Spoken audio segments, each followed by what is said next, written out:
क्या कोई प्यार में इतना पागल हो सकता है कि अरबपति होते हुए भी अपनी बीवी के यहाँ नौकर बनकर रहे और दिन रात अपनी सास, साले, साली, अपनी बीवी, यहाँ तक कि घर के नौकरों तक की गाली खाए, जबकि वो उस पूरे परिवार को 1 सेकंड में खरीद सकता था। तो उसकी क्या मजबूरी थी इन सब के पीछे? जानने के लिए सुनिए इंडिया की सबसे ज्यादा सुनी गई कहानी, वो भी फ्री। आहान, कहाँ चल दिया मुंह उठा के? आहान, इधर आओ। मेरी सहेली की सैंडल टूट गई है, जाके पहले इसे बाजार से जुड़वा के आओ। यामिनी, ये कितना हैंडसम लड़का तुम्हारा नौकर है? नौकर नहीं, ये मेरा दामाद है, लेकिन घर जमाई बन के हमारे ही घर पड़ा रहता है। अपनी सहेलियों के साथ रमी खेल रही यामिनी ने जब ये कहा तो उसकी सारी सहेलियां जोर जोर से हंसने लगी और इतने लोगों के सामने हुई अपनी ही सास से अपनी बेइज्जती सुन आहान की आंखें शर्म से नीचे हो गई। इस घर में सिर्फ उसकी सास ही नहीं, हर कोई उसका ऐसे ही मजाक उड़ाता था। उसके साले, साली।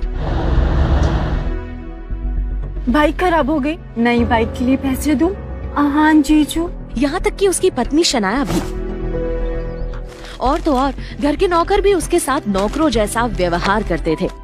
बस एक शख्स था जो आहान की सच्चाई जानता था और वो था इस घर में काम करने वाला रमेश। बाहर वालों के सामने आहान की ऐसी बेइज्जती होते देख वो दुखी होकर मन ही मन बोला, ये लोग शायद जानते भी नहीं कि ये लोग जिसका मजाक बना रहे हैं, अगर उस आहान की सच्चाई उन्हें पता चल गई तो यही लोग उसके पैरों में गिर जाएंगे।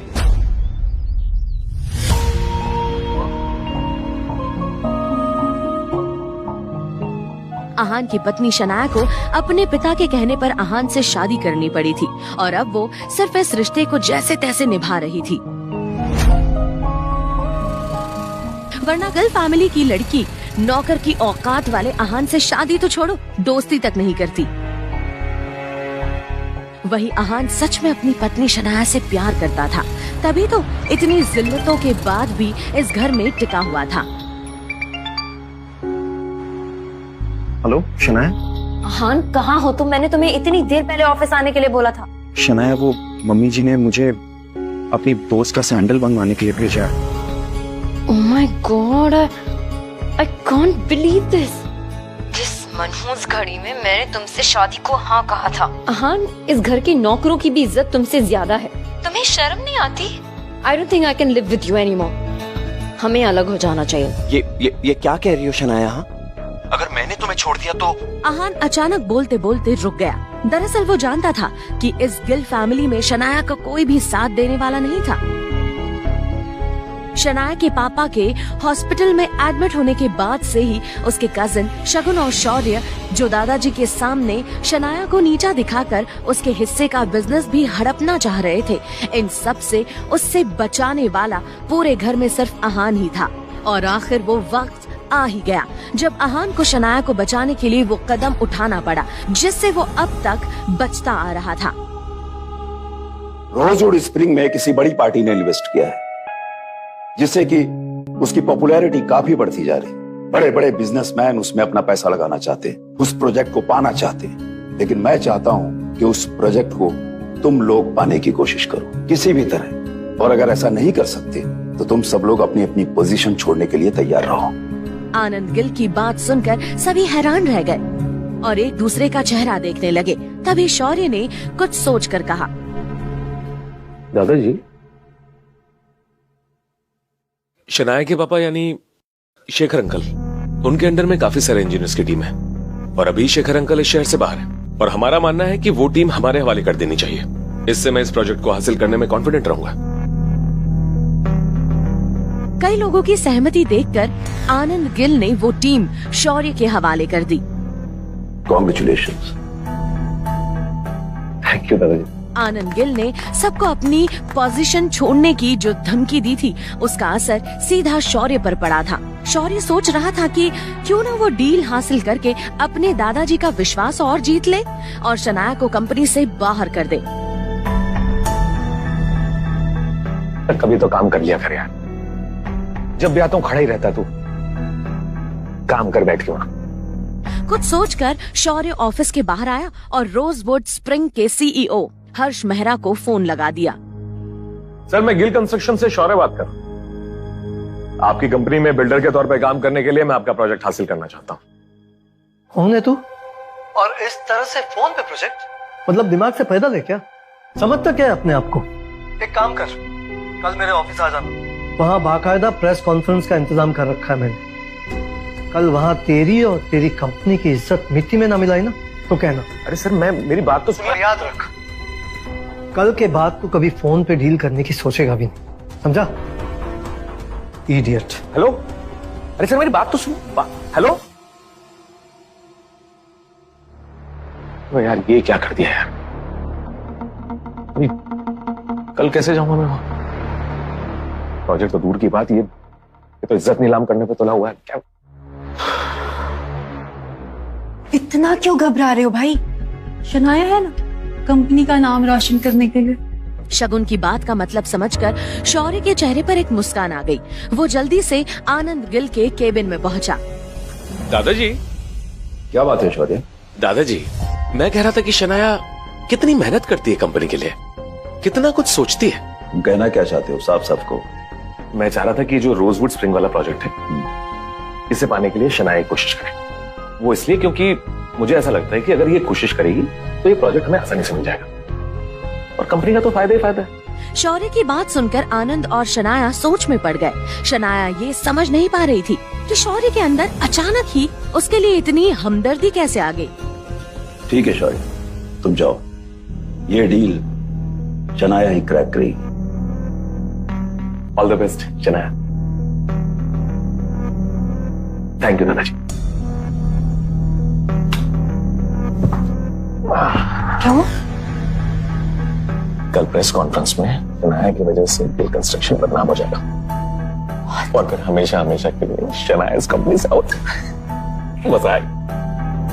अगले दिन शौर्य और शगुन एक कार में शनाया को लेकर खुद हर्ष मेहरा के हेड ऑफिस पहुंच चुके थे। जैसे ही शनाया अंदर पहुंची तो उसने देखा कि बड़ी बड़ी कंपनी के लोग वहां बैठे हुए थे। अब शनाया को समझ आ रहा था कि कुछ तो गेम खेला है शौर्य ने।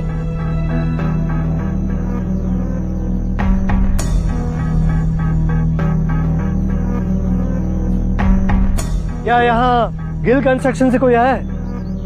यस, मैं शनाया गिल।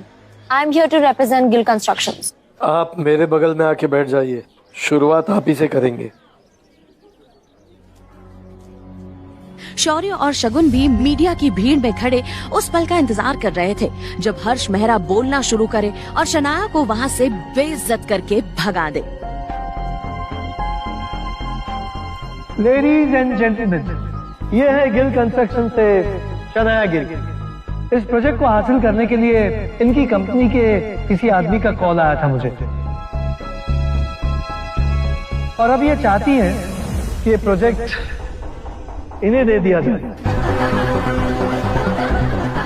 तभी अचानक ही हर्ष का फोन बजा।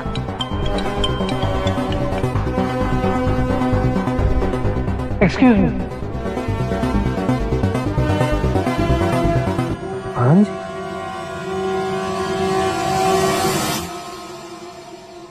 जी सर, आपको फिक्र करने की जरूरत नहीं है। ओके सर, आप जो कहते हैं हो जाएगा। या I promise you. Thanks ji.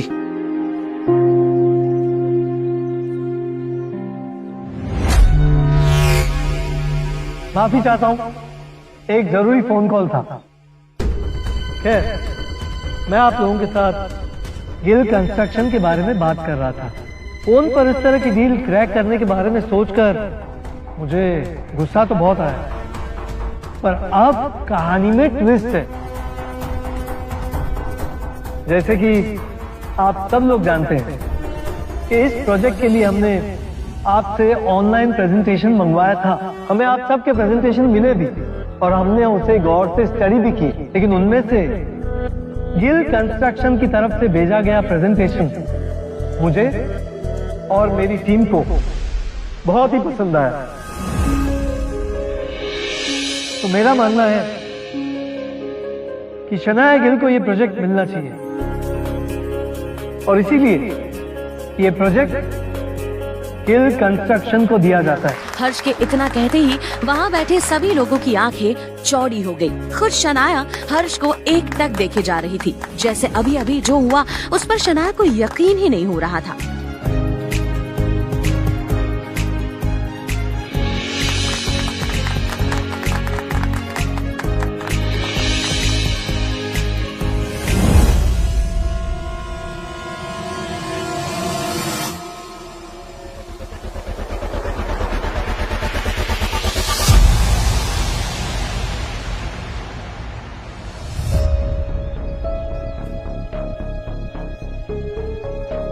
Ji sir, आपने कहा और हमने काम कर दिया।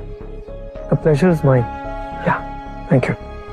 ये हर्ष आहान से बात कर रहा था लगता है। ये काम भी आहान का ही है। नहीं, ऐसा कैसे हो सकता है? कहाँ हर्ष जैसा करोड़पति और कहाँ नौकरों से भी गया गुजरा मेरा पति। भला उसकी बात हर्ष क्यों मान लेगा? या शायद आहान ने मुझे बचाने के लिए ये सब किया हो।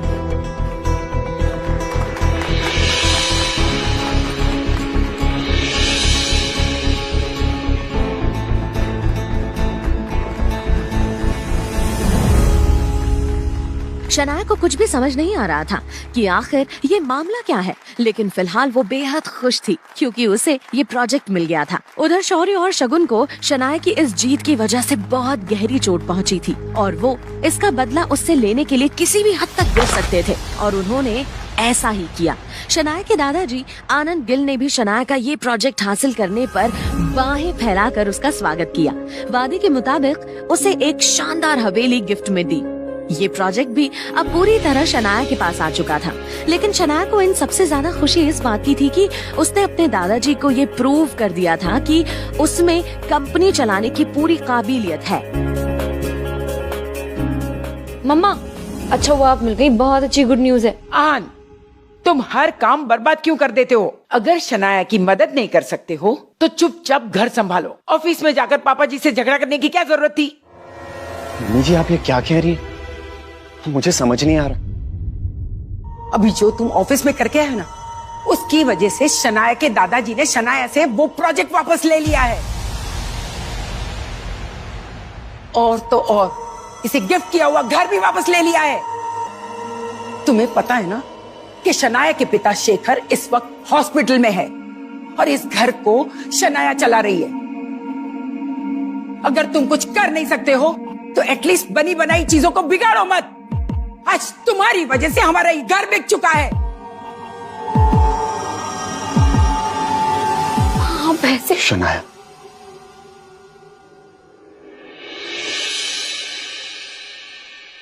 मम्मी जी, अगर आपको लगता है कि शनाया पर ये सारी मुसीबतें मेरी वजह से आई हैं, तो फिक्र मत कीजिए, मैं ही इसका हल निकालूंगा।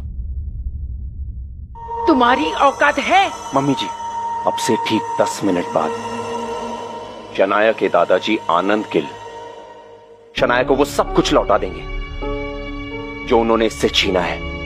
और इतना ही नहीं, पूरा गिल खानदान शनाया से माफी भी मांगेगा। ये मेरा वादा है। शनाया की माँ आहान का ये कॉन्फिडेंस देख हैरान थी। आज से पहले किसी ने शनाया के दादा को उनके नाम से नहीं पुकारा था और यहाँ आहान, जिसकी हैसियत कल तक एक नौकर से बदतर थी, आज न सिर्फ उनका नाम ले रहा था बल्कि ये भी कह रहा था कि वो शनाया से माफी मांगेंगे। समझे ना तुम मैंने क्या कहा? 5 मिनट में ये काम हो जाना चाहिए। ओके।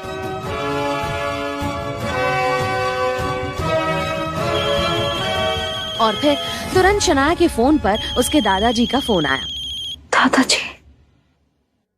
शनाया ने कांपते हाथों से फोन उठाया और जो उसने सुना वो सुनकर उसके पैरों तले जमीन खिसक गई। उसके दादाजी आनंद गिल सच में उससे माफी मांग रहे थे, यानी उसका शक सही था। उस दिन जिस हर्ष मेहरा के पास जिस आहान का फोन आया था वो उसका पति ही था।